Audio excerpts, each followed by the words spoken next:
In a quiet corner of the world where the mountains meet the sea and the seasons still guide the rhythm of life, there exists a secret, not hidden but quietly lived. A secret that has allowed generations of people to live longer, healthier, and more beautifully than almost anywhere else on Earth.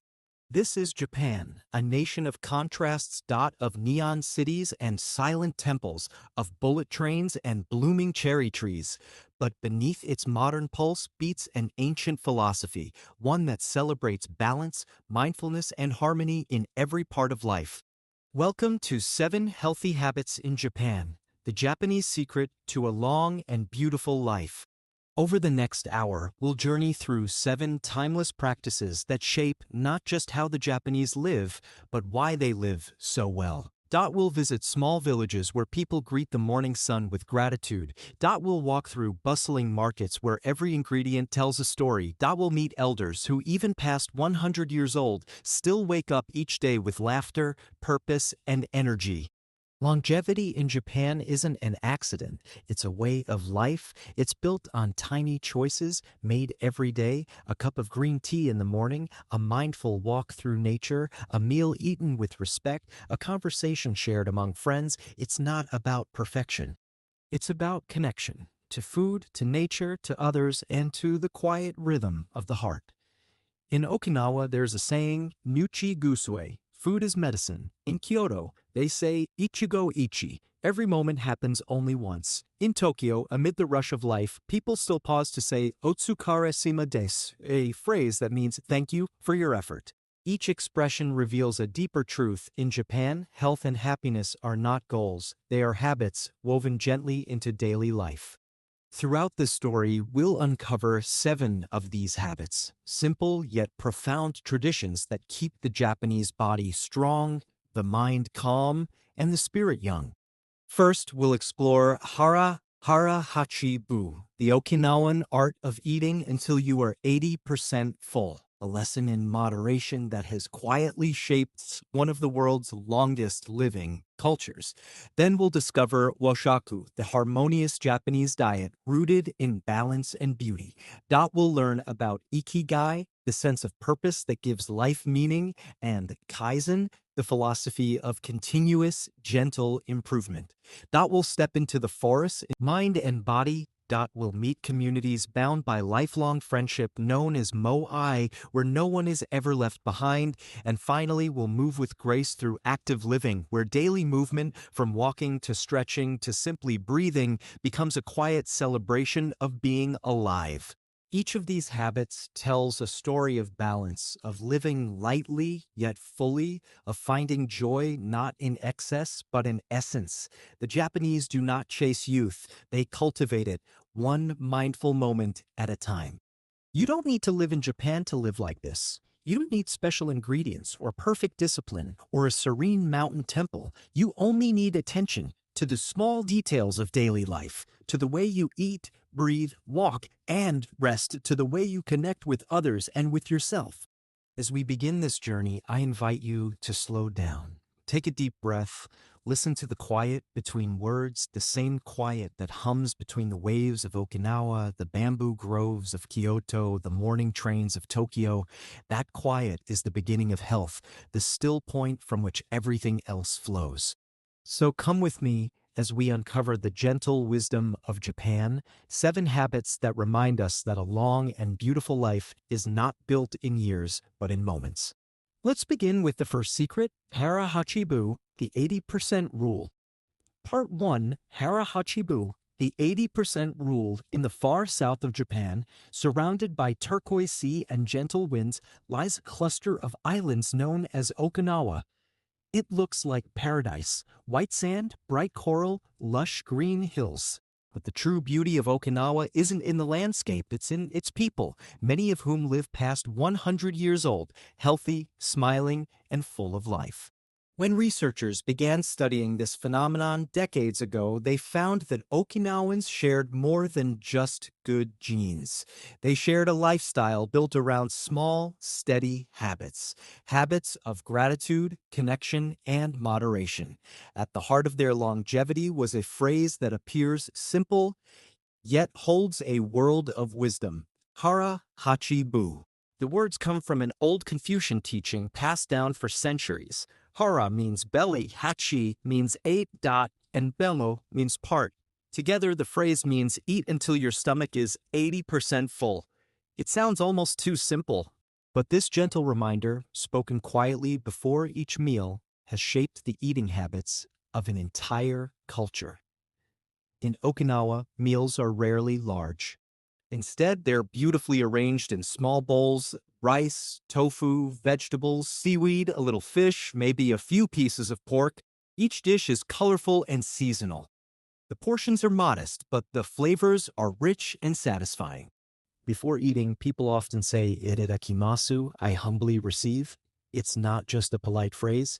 It's a moment to acknowledge the farmers, the animals, the hands that prepared the meal. It's gratitude, and it sets a tone of respect and mindfulness before the first bite is even taken.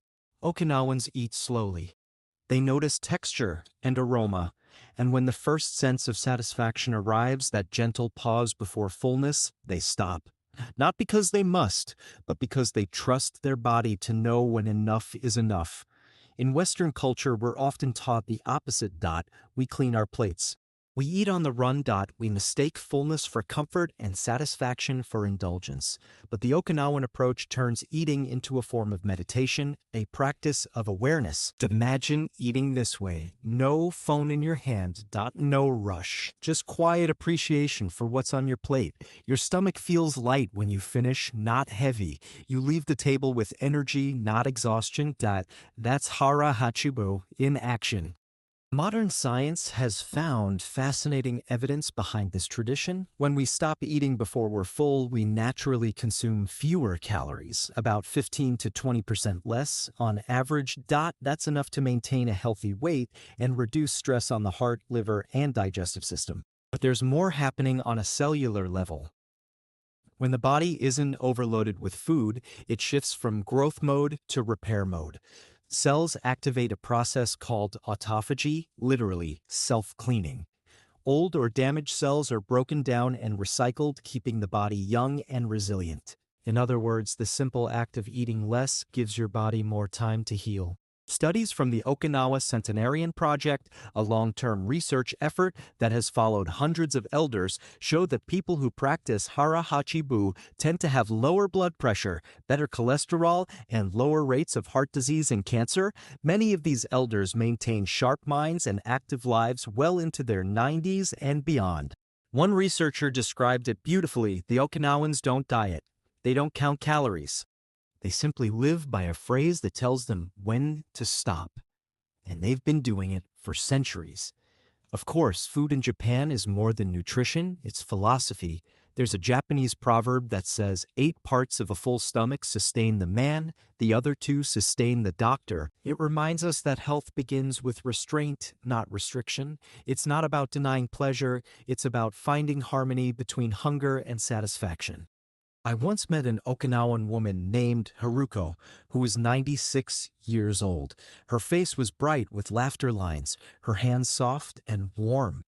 When I asked about her daily meals, she smiled and said, "When I feel almost full, I leave room for happiness." Then she explained what she meant. When I stop at 80%, I can still walk easily, I can still work in my garden, and I can still enjoy tea with my friends. If I fill myself too much, I feel tired, but if I stop early, I feel grateful.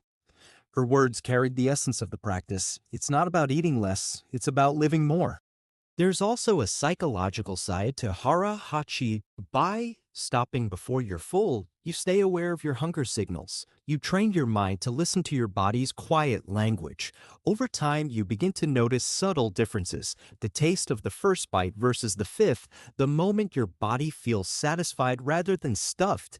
It's a conversation between self-control and self-care. And perhaps most importantly, it teaches us patience. When we slow down our eating, digestion begins in the mouth, not the stomach. The brain gets time to register fullness, and the body responds in balance. That's one reason why traditional Japanese meals are often accompanied by green tea. Sipping tea between bites gives the body time to adjust. It naturally slows the meal and enhances the feeling of calmness. Harahachibu also fits beautifully within the larger Japanese principle of moderation and simplicity, the same idea that shapes their art, architecture, and daily routines. From the tea ceremony to flower arranging to calligraphy, everything is done with care and with restraint. The beauty of less, the grace of enough. When you think about it, this philosophy extends far beyond food. It's about life itself, knowing when to stop working, when to rest, when to let go, in a world that constantly urges us to have more, buy more, do more. Harahachibu is a gentle whisper, reminding us that enough is a feast. The next time you sit down to eat, try a small experiment.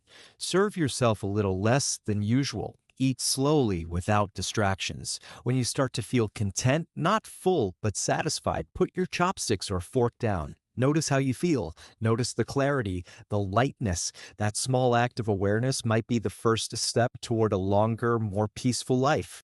Because harahachibu isn't just about eating 20% less, it's about living 20% more mindfully.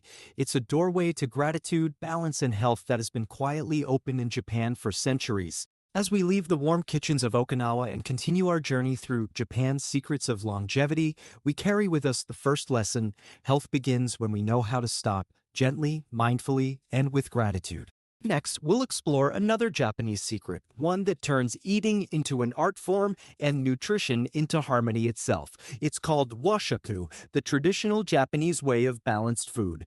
Part 2, WASHOKU, the art of balanced food morning in Kyoto, begins quietly. A soft mist curls through the narrow alleys between wooden houses. From behind paper screen windows drifts the smell of rice cooking and miso warming on the stove. Someone's chopping vegetables. The sound is rhythmic, almost musical. This is the daily heartbeat of WASHOKU, the traditional Japanese way of eating, a word that means far more than Japanese cuisine. Literally translated, wa means harmony and shoku means food. Together they describe a philosophy, harmony through food. WASHOKU is not just about taste, it is about balance, between body and spirit, between nature and the seasons, between nourishment and beauty. In 2013, UNESCO even recognized WASHOKU as an intangible cultural heritage of humanity, calling it a symbol of respect for nature and social connection. It's that important to Japanese life.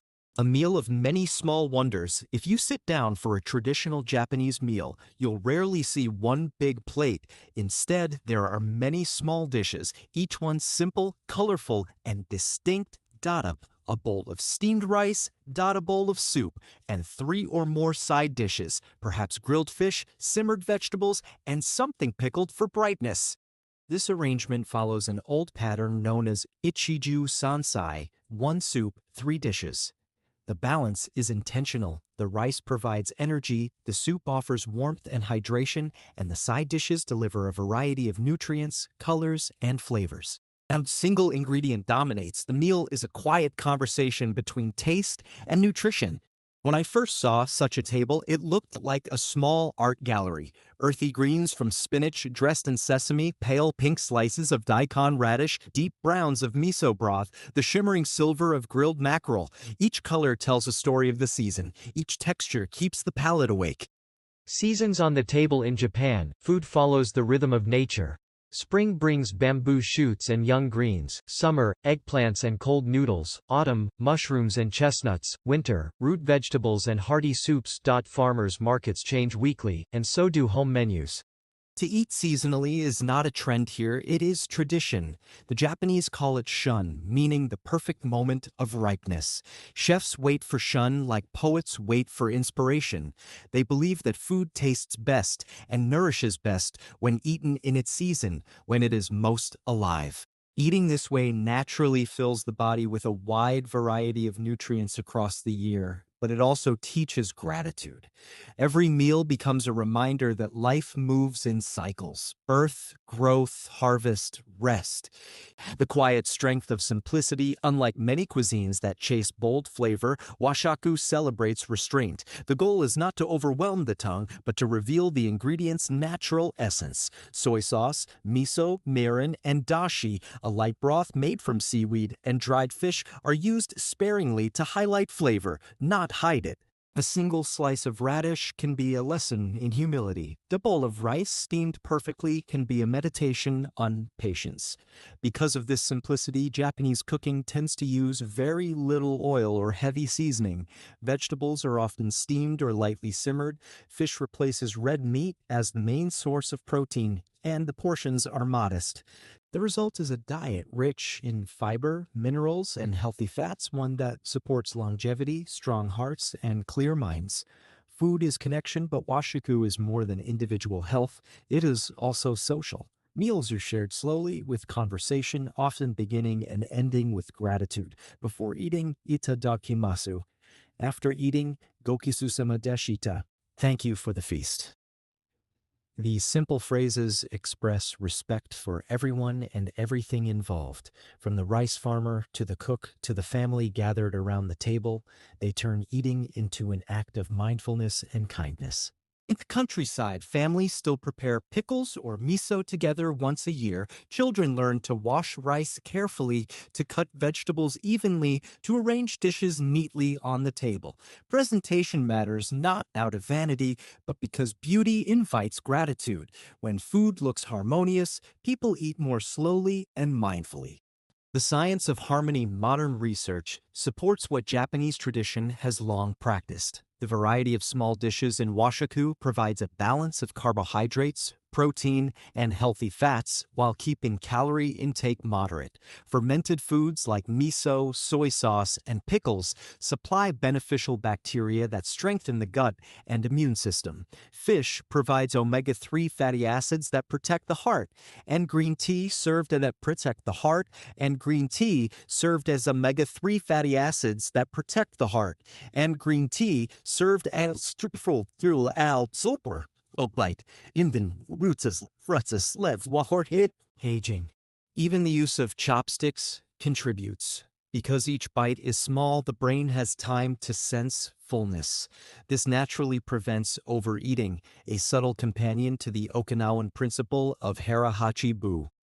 In fact, Japan's traditional diet has been linked to some of the lowest rates of obesity and heart disease in the developed world.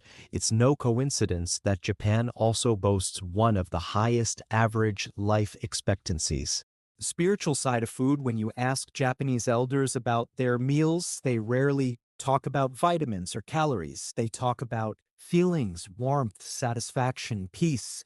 They say that food should calm the heart as much as it nourishes the body.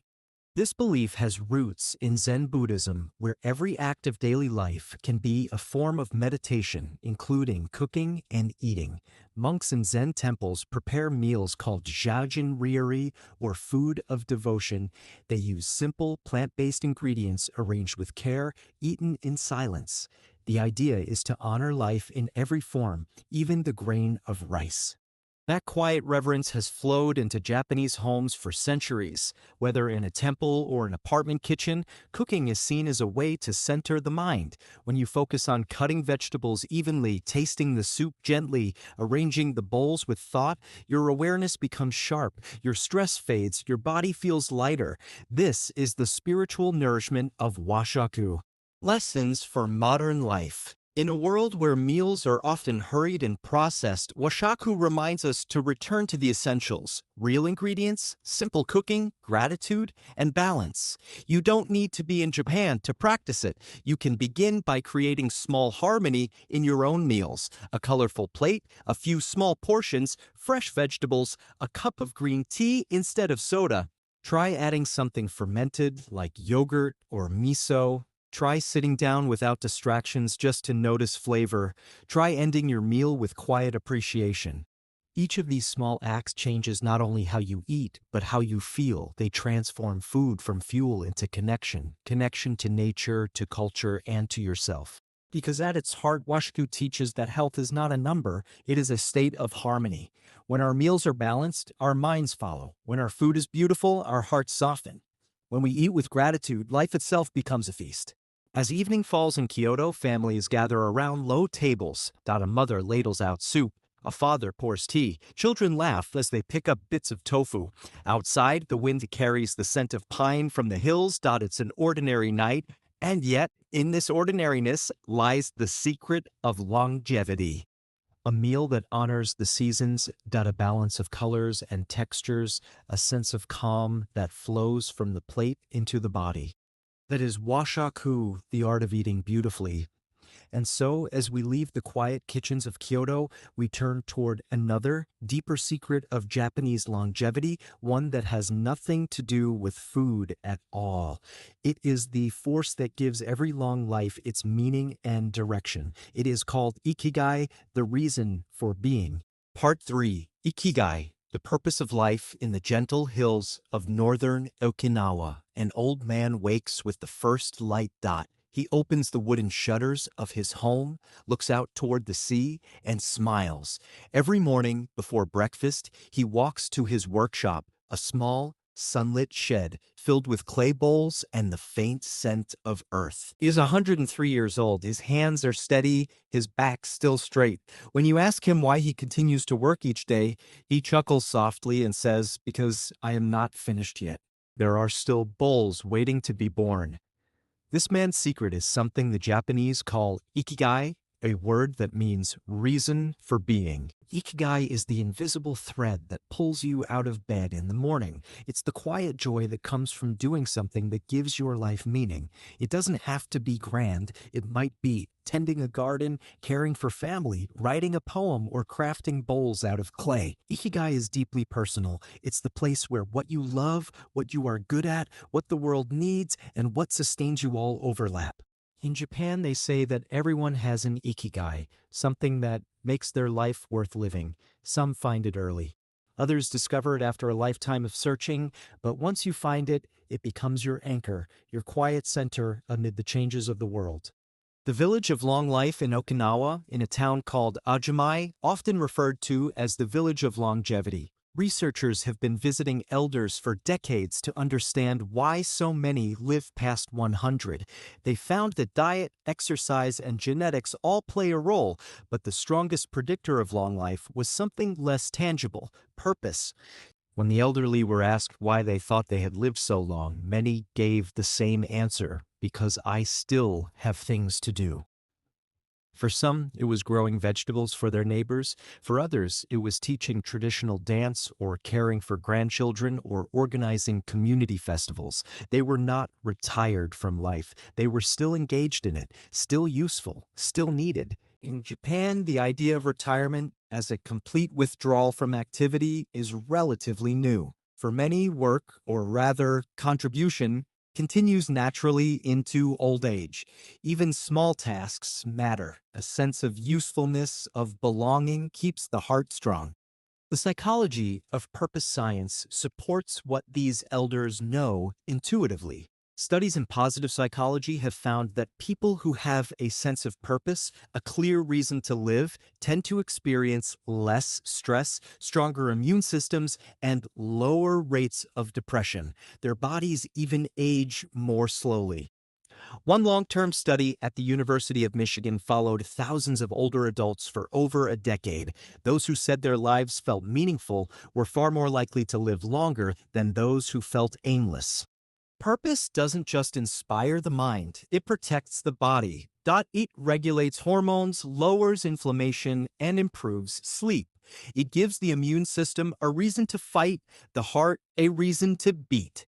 Small purpose, big meaning, but Ikigai doesn't have to be dramatic. It's not always about changing the world. Sometimes it's about changing how you see your world. In Tokyo, a 78-year-old taxi driver was once asked why he still worked. He replied, "Because every passenger is a new story. I meet hundreds of lives. I never feel old." In Kyoto, a woman in her 90s spends each morning sweeping the street in front of her home. When asked why she bothers, she smiles and says, "Because when the road is clean, my heart feels clean." Ikigai lives in these moments, small acts done with care and attention. It's the satisfaction that comes not from success, but from meaningful effort. How to find your Ikigai? People often ask, how do you discover your own Ikigai? The Japanese answer is simple. You don't find it in thought, you find it in action. Start with what you love to do. Notice what brings you quiet happiness. Maybe it's creating, helping, learning, fixing, nurturing, or teaching, and then ask who benefits from it. How does it make the world, even in a small way, a little better? Ikigai sits at the intersection of passion, skill, service, and reward. It doesn't always have to be your job. It can live in your hobbies, your relationships, your routines. It can be as humble as a daily walk or as profound as caring for another life. A Japanese saying goes, only staying active will make you want to live 100 years. Movement, purpose, contribution, these are the true engines of longevity. The rhythm of purpose, when you live with Ikigai, time feels different. Days don't drag or blur, they flow. Even routine tasks become meaningful because they connect to something larger than yourself. That's why many Japanese artisans spend decades perfecting one craft: pottery, calligraphy, gardening, tea ceremony. Their goal is not to finish, but to continue. The act itself becomes a meditation, a path of lifelong learning. For there's a deep sense of contentment that comes from this rhythm, a quiet happiness, free from hurry. In the West, we often chase happiness as a feeling. In Japan, happiness is more often seen as a byproduct of living with purpose. It's something that arises naturally when your days align with your values. The lesson of the potter. Let's return to our Okinawan potter. His hands move slowly over the spinning wheel, shaping a new bowl. He laughs when asked if he ever gets tired of making the same thing. The clay changes every day, he says, and so do I. He has outlived most of his friends, yet he never speaks of loss, only of gratitude. People ask how to live long, he says. I tell them, do what you love until you can't. Then find something else to love. That's Ikigai, not a secret formula, but a living dialogue between you and your days. Bringing Ikigai into your life, you can begin today. Think of one small activity that gives you energy rather than draining it. Something that feels effortless or makes you lose track of time. Do it a little more often. Give it attention. Notice how your mood changes, how your body relaxes. Ikigai doesn't demand you to quit your job or move across the world. It asks only that you live more intentionally, that you remember what makes you come alive. Because when life has purpose, even the smallest day feels full. And when purpose fades, even comfort begins to feel empty. A quiet truth, in the end, Ikigai is about belonging to yourself, to your community, to the moment you're in. It reminds us that longevity is not just the number of years we live, but the number of mornings we wake up excited to begin again. To live with Ikigai is to live in alignment with your values, your gifts, and the needs of the world. It is the Japanese way of saying your life matters exactly as it is. As the old potter wipes his hands and sets another bowl to dry in the sun, he smiles. Tomorrow, he will wake early once more. He will open his shutters to the sea and return to the clay. For as long as his hands can move, his Ikigai will live through them. And maybe that's the true secret of the long and beautiful life. Not endless youth, not perfect health, but a purpose that makes growing old worthwhile. Part 4. Kaizen. Continuous small improvements in a narrow street in Tokyo. Before the city awakens, a man opens his small shop. He sells hand-carved brushes, the kind used for calligraphy or painting. Each brush takes him several days to make. He inspects every strand of hair, tests every handle's weight. He's been doing this for 40 years. When asked if his work ever feels repetitive, he smiles. Every brush can be better than the last, he says. That's what keeps me alive. This quiet devotion to improvement captures the spirit of Kaizen, a word that means change for the better. Kaizen is one of Japan's most powerful ideas, and it reaches far beyond business or productivity. It's a way of living, a belief that greatness is not built through sudden leaps, but through steady, small steps, taken consistently with care and patience. The birth of Kaizen. The word Kaizen became famous in the 1950s when Japanese companies adopted it as a guiding philosophy for growth. Factories, most notably Toyota, used Kaizen to rebuild after the war. focusing not on massive reforms but on countless tiny refinements. Every worker, no matter how humble their position, was encouraged to look for small ways to improve efficiency and quality. Point one small change at a time. Gori Samoa Willie and Kinsey, Azukoan as small change at a time, Slazan Trophy says, Iki small change at Trinimo, every story at all, to Nestle in a row. But Kaizen didn't begin in factories. Its roots go deeper into the Japanese cultural mindset, the respect for process, the love of mastery, the patience for detail. It's found in the tea ceremony, in the craftsman's workshop, in the gardener who prunes a tree every season to shape its perfect form. Kaizen is not about perfection, it's about progress. Small steps, lasting change in a world obsessed with instant results. Kaizen whispers a quieter truth. Tiny improvements, made daily, create extraordinary results over time. If you improve by just 1% each day, in a year, you'll be 37 times better than when you started. That's the mathematics of small steps. But Kaizen is not only about numbers. It's about mindset. Instead of focusing on how far you have to go, you focus on the next doable step, the next gentle turn of progress. A student learning calligraphy practices one stroke at a time because a musician refines a single passage until it sings. A cook adjusts seasoning slightly with each meal. No moment feels wasted because every moment adds up. Kaizen teaches us to respect effort, not just outcome. The craftsman's patience in Japan, mastery is not measured by speed, but by dedication. There's a word, shokunin, which means artisan or craftsman. But it carries a deeper meaning, a person who pursues perfection not for reward, but for the love of the craft itself. A sushi chef may spend 10 years learning to make rice before he's allowed to slice fish. A gardener may tend the same tree for decades. To outsiders, this may seem obsessive, but for the Japanese craftsman, it's freedom. Each repetition is an opportunity to learn something new. That's Kaizen, the joy of refining, of noticing details others overlook, of growing quietly better each day. Kaizen, in daily life, you don't need a workshop or a company to practice Kaizen. You can use it in your own routine, in how you eat, move, work, and relate to others. You can start small, clean one drawer instead of your whole house, read one page instead of a whole book, walk for 5 minutes instead of promising yourself a marathon.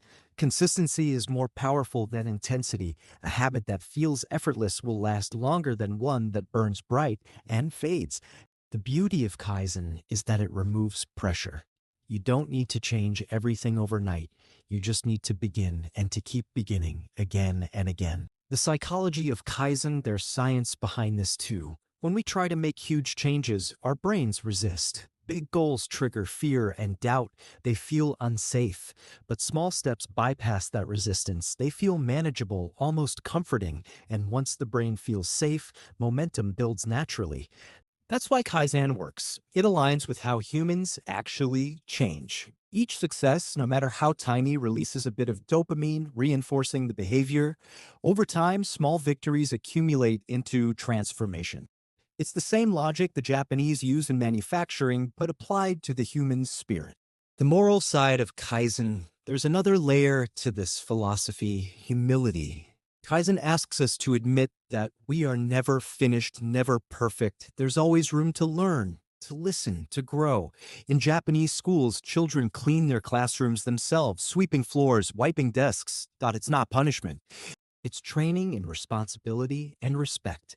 They learn that improvement begins with caring for what's around you. In business, Kaizen teaches leaders to value suggestions from everyone, not just those in authority. In life, it reminds us that wisdom can come from anyone, even a mistake. Each small failure is a teacher. Each repetition is a chance to do better. The temple lesson: once I visited a Zen temple outside of Kyoto. A monk there was polishing the same wooden floor slowly for hours. When I asked why he didn't use a machine, he smiled. Because when my hands move, my mind becomes still. The floor shines, and so does the heart. That too is Kaizen improvement as mindfulness. When you focus completely on what's in front of you, even a small task becomes sacred. Living with Kaizen, imagine living with this attitude, always curious, always refining, never rushing. You treat your days not as obstacles, but as opportunities. A difficult moment would become a lesson. A routine chore would become a chance to practice attention. You'd no longer measure your worth by big achievements, but by steady dedication. And you'd feel peace, because Kaizen turns life itself into a lifelong art of becoming. You don't need to be perfect to live beautifully. You only need to keep improving, kindly, patiently, endlessly. The lesson of the brushmaker back in Tokyo, the brushmaker finishes another tool. He examines it against the morning light, tests the softness of its bristles, then, without a word, he places it beside yesterday's brush. When asked how many perfect brushes he's made in 40 years, he shakes his head. None, he says, but every day I get closer. That's Kaizen, a humble journey toward excellence, one quiet step at a time. And perhaps that is why the Japanese live not only long lives, but deep ones, because they never stop learning, never stop refining, never stop finding beauty in the act of becoming. As we continue our journey, we leave the workshops and city streets behind and walk into the forest, where the next Japanese habit invites us to breathe, to listen, and to reconnect with the living world around us. It's called Shinrin-Yoku, forest bathing, the art of healing through nature. Part 5, Shinrin-Yoku. Forest bathing morning light filters through the cedar trees of Nagano. The air is cool, damp with dew. A path winds between tall trunks that seem to breathe in rhythm with the wind. If you stand still, you can hear the forest's heartbeat, a distant woodpecker, a rustle of leaves, the soft whisper of running water. In Japan, stepping into a place like this isn't just a walk, it's a kind of medicine. They call it Shinrin-Yoku, which means forest bathing. The phrase was coined in the 1980s by Japan's Ministry of Forestry. At the time, city life was speeding up, stress levels were rising, and people were becoming disconnected from nature. The government encouraged citizens to visit forests, not for exercise or adventure, but to simply be there, to breathe deeply, to walk slowly, to let the senses absorb the forest like a gentle bath. Over time, scientists began to study what the Japanese already knew instinctively, that nature heals. The science of stillness researchers discovered that spending just 2 hours among trees can lower blood pressure, slow heart rate, and reduce levels of cortisol, the stress hormone. The body relaxes, the immune system strengthens, even our brains respond. Activity in the prefrontal cortex, the part linked to worry and planning, decreases. But perhaps most fascinating are the trees themselves. They release invisible compounds called phytoncides, natural oils that protect them from bacteria and insects. When humans breathe these in, our bodies respond by producing more natural killer cells, a type of white blood cell that fights viruses and cancer.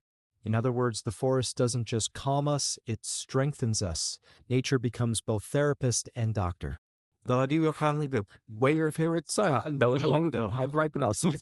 way of Shinrin-Yoku and like hiking unlike hiking or jogging, Shinrin-Yoku has no goal, no destination. You don't count steps or miles, you wander slowly, guided by curiosity. You don't count steps or miles, you wander slowly, guided by curiosity. You let your body choose the pace, your senses lead the way. Touch the rough bark of a cedar, listen to the sound of wind brushing through bamboo. Breathe deeply and notice the scent. Part earth, part pine, part rain. You may sit on a rock and watch the sunlight dance on leaves. Or simply close your eyes and listen until the forest becomes a living song. This is the Japanese approach: to participate with nature, not conquer it, to see yourself not as separate from the landscape, but as part of it. The ancient roots, though the term Shinrin-Yoku is modern, its spirit is ancient. For centuries, Japanese people have seen forests and mountains as sacred. Shinto, the native spiritual tradition of Japan, teaches that everything, rivers, stones, trees, holds a kami, a divine spirit. To enter a forest is to enter a shrine. That's why paths leading into old woods often begin with a torii gate, a simple wooden arch that marks the boundary between the everyday world and the sacred one dot. When you step beneath it, you leave behind noise, hurry, and worry. You return for a while to something pure. A walk in the forest. I remember walking one autumn morning through a forest near Kiso in central Japan. A light mist floated between the trees. The ground was covered in golden leaves. Every few minutes, a gentle breeze sent a quiet shower of color around me. There were no signs, no rush of people, just space, silence, and breath. After a while, I stopped thinking. The forest was thinking for me. Later, when I spoke with a local guide, she told me the forest doesn't speak with words, but if you listen long enough, it tells you what you need to know. Hospitals sometimes recommend it as a complement to medical treatment. Companies use it for employee well-being. Families take short forest trips together to reconnect not just with nature but with each other. In a society where space is limited and work is demanding, these green escapes are essential. They remind people that life is not meant to be all motion. It is also meant to be felt. The rhythm of breathing. When you practice Shinrin-Yoku, something subtle changes inside you. Your breathing slows. Your thoughts become quieter. You begin to notice small details you usually overlook: a droplet of water on a fern, the call of a bird echoing between valleys, the warmth of sunlight on your hands. And then, slowly, you realize this is what being alive feels like. Nature doesn't ask you to be productive. It doesn't measure your worth. It simply accepts you just as you are. That acceptance, that space to simply exist, is perhaps the greatest healing of all. The modern lesson: we often imagine that to find peace, we need to escape far away to the mountains, to some distant temple. But Shinrin-Yoku teaches that the forest can be anywhere there's life. A park, a garden, a single tree on your street, all can offer moments of connection if you pay attention. Even a few minutes outdoors each day can shift your mood, clear your thoughts, and soften the edges of stress. What matters is presence, slowing down enough to notice the life that's already around you. The forest within. Some Japanese poets say that the forest outside reflects the forest within us, the quiet inner landscape we forget to visit. When we walk among trees, we are reminded of our own roots, our own cycles of growth and rest. The stillness of the forest invites stillness of mind. The resilience of the trees teaches us endurance. The way light filters through branches reminds us that even shadows can be beautiful. In this way, Shinrin-Yoku becomes more than an activity. It becomes a form of meditation, a dialogue between the natural world and the soul. A closing moment. As the sun begins to set over Nagano's hills, the forest glows with amber light. The air cools, the cicadas quiet. If you stand there long enough, breathing slowly, you feel something shift. Not outside, but within. A calmness that no medicine can replicate, a gratitude that rises without words. And you understand, perhaps, what the Japanese have known all along: that to live well, we must not only eat wisely or work diligently, but also breathe with the earth. Shinrin-Yoku is not just a practice, it's a homecoming, a return to the rhythm of life that's been waiting for us all along. As we leave the forest and return to the village, we find another secret to Japan's long and beautiful life, one that doesn't come from solitude, but from togetherness. It's the strength found in friendship, in community, in the shared joy of growing old together. It's called MOAI, the power of social connection. Part 6. The power of community. Evening falls over a small Okinawan village. The sky glows orange and violet, and the air smells faintly of the sea. In the distance, laughter rises from a cluster of old wooden houses. Inside, a group of elderly friends sit around a low table, sipping tea and sharing small plates of food. They talk, they tease, they tell stories they've told 100 times before, but no one seems to mind. The stories are better with age, just like they are. This gathering is more than friendship. It's what Okinawans call a moai, a lifelong circle of social support built on trust, loyalty, and shared care. The word moai originally meant meeting for a common purpose. Hundreds of years ago, villagers formed moai groups to pool resources and help one another during hard times. When crops failed, when someone fell ill, when a home needed to be rebuilt. But over time, moai became something deeper, a chosen family, a web of relationships that lasts from childhood to old age. In Okinawa, belonging to a moai can literally extend your life.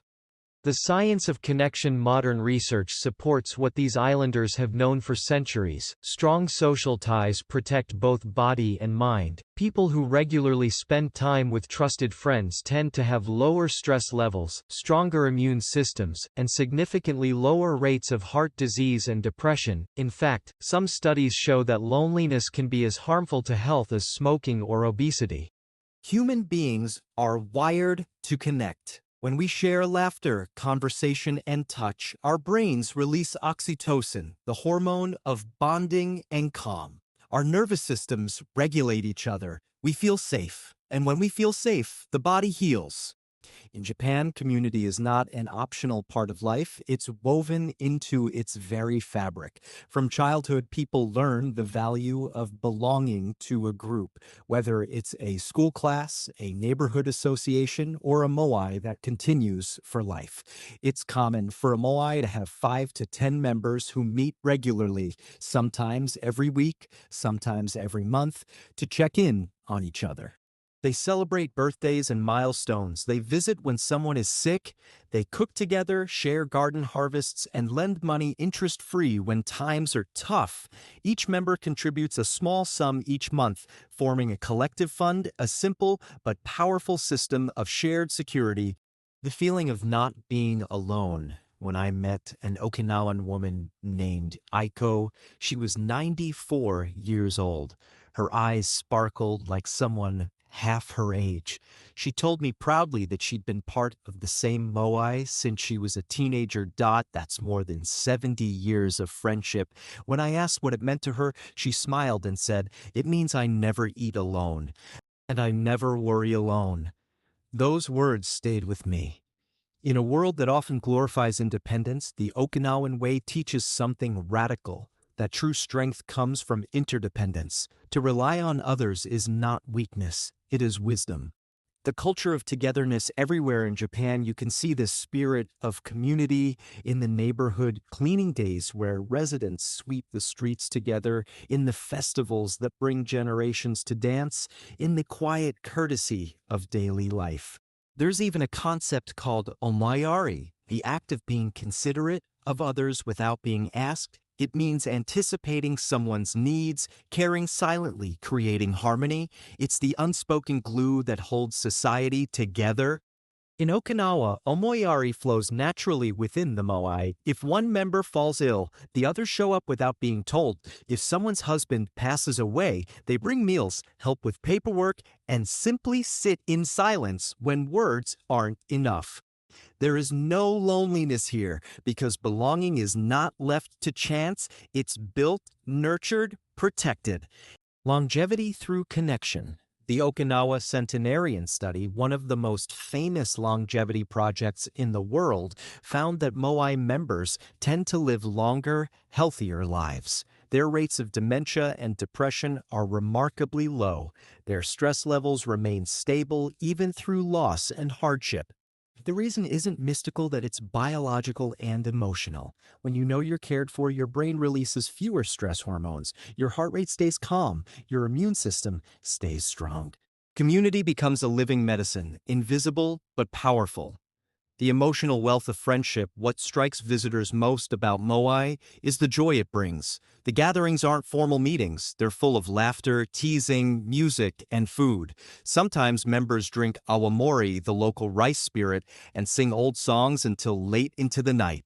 There's a sense that time slows down when people are together. No one checks their phone. No one rushes to leave. They savor presence, the rare gift of being seen and accepted exactly as they are. When I asked Aiko what she thought was more important, diet or friends, she didn't hesitate. "Friends," she said, laughing. "If you eat alone, even good food tastes lonely."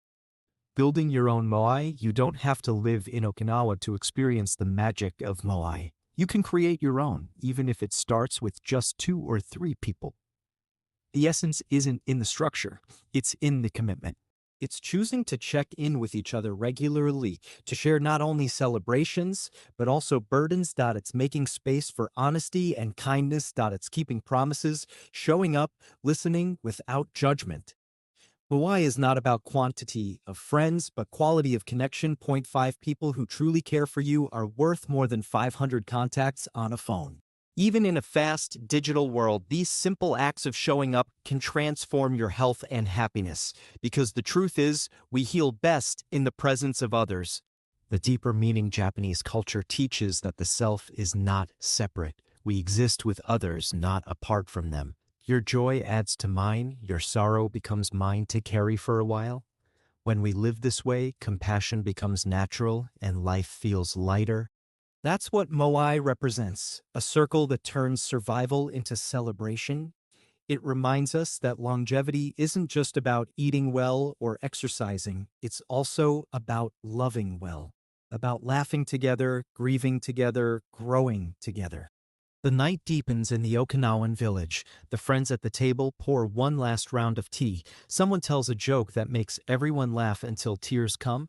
Then, as the candles flicker low, they sit in comfortable silence, the kind that exists only between people who have shared a lifetime. One of them, a man of 98, leans back and says softly, "This is why we live so long, because we live together." And in that moment, it's easy to believe him. As dawn rises on the next day, another rhythm begins across Japan. In parks, in schools, in city squares, people gather to stretch, walk, and move in gentle unison. It's the final secret of the Japanese way of life, the habit that keeps the body young and the spirit light. It's called active living and mindful movement, the art of moving through life with grace. Part 7, Active Living and Mindful Movement. It's 6 o'clock in the morning in a park in Tokyo. The sun has barely risen, yet the space is already alive. Dozens of people, men and women, young and old, stand in neat lines, facing the dawn. From a small radio perched on a bench comes soft music and a cheerful voice counting, "Ichi, ni, san, shi." 1, 2, 3, 4. Arms rise, bodies bend, feet shift in rhythm. It's a scene repeated every day across Japan in schools, offices, factories, and community parks. This is Radio Tiso, the Japanese tradition of morning radio calisthenics, a national ritual of movement. It lasts only 3 minutes, but for many, it's the most important 3 minutes of the day. It's the perfect symbol of Japan's final healthy habit, active living and mindful movement. Movement. As a way of life in Japan, exercise isn't something separate from daily life. It's woven into every routine: walking, stretching, carrying groceries, sweeping, gardening, cycling to work. The Japanese don't need gyms or expensive equipment. Their cities and habits keep them moving naturally. Streets are designed for walking, and public transport encourages it. Few people drive door to door. Elders climb stairs, tend their gardens, and shop on foot. Children walk to school together in groups. Every movement, however small, becomes a quiet celebration of vitality. There's a Japanese saying, "To move is to live." It reflects a simple truth: the human body is built for motion. When we move, we feel alive. When we stop moving, we begin to fade. The elders of motion in Okinawa, where many people live past 100, you'll notice something remarkable. They rarely sit still. You'll see 90-year-old women sweeping the street, men tending small fields, grandparents walking hand in hand to market. They bend, lift, and stretch throughout the day, not as exercise, but as part of living. A study of Okinawan centenarians found that their bodies remained surprisingly agile. They sit on the floor rather than chairs, which means they must stand and sit dozens of times a day, a natural strength training that keeps their muscles and balance strong. They garden, they dance, they walk, they laugh, and they keep going. Movement here is joy, not duty. Mindful movement beyond the physical. Movement in Japan often carries a spiritual quality, a mindfulness that connects body and mind. Take Tai Chi or Aikido, practiced quietly in many parks. These aren't sports of competition, but of harmony. Each gesture flows with intention and breath. You move not to exhaust yourself, but to center yourself. Even simple daily actions, pouring tea, sweeping a floor, bowing to greet someone, are done with grace. There's an awareness of posture, of rhythm, of presence. This is mindfulness in motion. In Zen temples, monks practice a walking meditation called kinhin. They take slow, deliberate steps synchronized with their breathing. Each step is a reminder, this moment, this breath, this life. The science of moving gently, modern science, confirms what these traditions express. Regular low-intensity movement throughout the day, rather than intense exercise in short bursts, helps maintain balance, flexibility, and cardiovascular health. It keeps metabolism steady and reduces inflammation. Japanese elders who move regularly have lower rates of frailty, heart disease, and cognitive decline. Movement literally keeps the brain young by improving blood flow and stimulating the growth of new neurons. And just like social connection, movement releases natural chemicals, endorphins and serotonin, that lift mood and ease stress. Movement as gratitude. Perhaps what makes the Japanese approach unique is its emotional tone. Movement isn't punishment for eating or a chase for perfection, it's gratitude, a way of saying thank you to the body for carrying you through life. After exercise, people often bow slightly, acknowledging their own effort and the group around them. In martial arts, students bow to their opponent, to the teacher, and to the space, showing respect to the experience itself. That humility turns movement into something sacred. Each gesture becomes a small prayer of appreciation. Small habits, big change. In one Tokyo office building, employees stretch together twice a day, a short 5-minute break to breathe and move. In schools, children do Ragio Tisso before classes begin. In retirement homes, elders practice gentle stretches to music from their youth. The routines are simple. Raise your arms, twist your body, bend your knees. But what matters is consistency. Small daily movement keeps energy flowing. The secret isn't how hard you move, but how often. The KAIZEN, the philosophy of small, continuous improvement, applies here too. Move a little each day.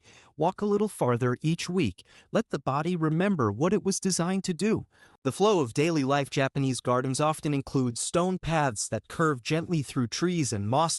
They're not meant for fast walking, but for strolling, for feeling the world under your feet. This sense of flow extends into everyday life.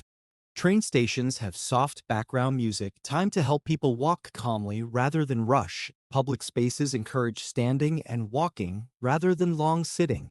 Even traditional homes with their sliding doors and floor seating invite the body to stay flexible. Movement isn't a task to complete, it's a rhythm to live by. The lesson of balance. In one small Kyoto park, I once watched a group of elderly women doing Tai Chi as the morning sun rose. Their movements were slow, graceful, almost like a dance. One woman, her hair silver, moved with such precision and serenity that she seemed weightless. Afterward, I asked her why she came every morning. She smiled and said, "If I skip a day, my body complains.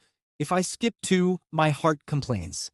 She paused, then added softly, "When I move, I remember that I'm still here." That perhaps is the essence of active living. Movement not as exercise, but as affirmation. Each stretch, each step, each breath is a quiet declaration, I am alive. A full circle when you look at the 7 habits of Japanese longevity. Movement is the thread that ties them together. It supports digestion from harahachibu. It complements the nourishment of WASHOKU. It gives energy to IKIGAI, our purpose. It reflects Kaizen's gentle progress, connects you to nature through SHINRIN-YOKU, and strengthens bonds within your Mo. It's not separate, it's part of the same harmony. A closing image. The park in Tokyo begins to fill with morning light. The radio program ends, and the participants bow to each other before heading to work, to school, to their quiet routines. No one rushes away. They've already greeted the day with balance, breath, and movement. Their bodies are awake, their minds are clear, their hearts open. That is the Japanese way of moving, not just through space, but through life, gracefully, mindfully, together. As our journey nears its end, we pause to reflect on everything we've seen: the meals, the forests, the friendships, the purpose, the movement. Each one is a thread woven into a single pattern, the art of living well. In our final chapter, we'll return to where it all began, to the question that started this journey. What is the true secret of a long and beautiful life? Let's find out in our conclusion, The Japanese Secret. Conclusion, The Japanese Secret. The sun sets slowly over the islands of Japan. The sky blushes in shades of gold and rose, fading into the quiet blue of evening. From the forests to the fishing villages, from the temples to the city parks, life continues with a calm rhythm, steady, balanced, peaceful. We've traveled far together. From the Okinawan kitchens where elders practice harahachibu, to the graceful meals of WASHOKU in Kyoto, to the village workshops where IKIGAI gives meaning to each day, we've watched masters live KAIZEN through patience and care, walked silently through the healing woods of SHINRIN-YOKU, shared laughter in the warmth of MOAI, and greeted the dawn with mindful movement. 7 habits, 7 doors into the same secret. The Japanese secret to a long and beautiful life is harmony. Harmony within and around each habit teaches the same lesson from a different angle. Eat with moderation, and you honor your body. Eat with balance, and you honor nature. Live with purpose, and you honor your heart. Improve gently, and you honor time. Walk in the forest, and you honor the earth. Stay connected, and you honor love. Move with grace, and you honor life itself.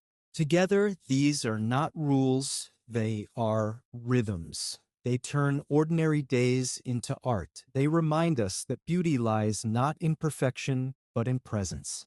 The quiet genius of the ordinary. The people of Japan don't think of themselves as living extraordinary lives. They rise early, cook simple food, greet their neighbors, tend their gardens, walk, laugh, and rest. And yet in this ordinariness lies their brilliance. They repeat small good habits every day for decades until health and happiness become their natural state.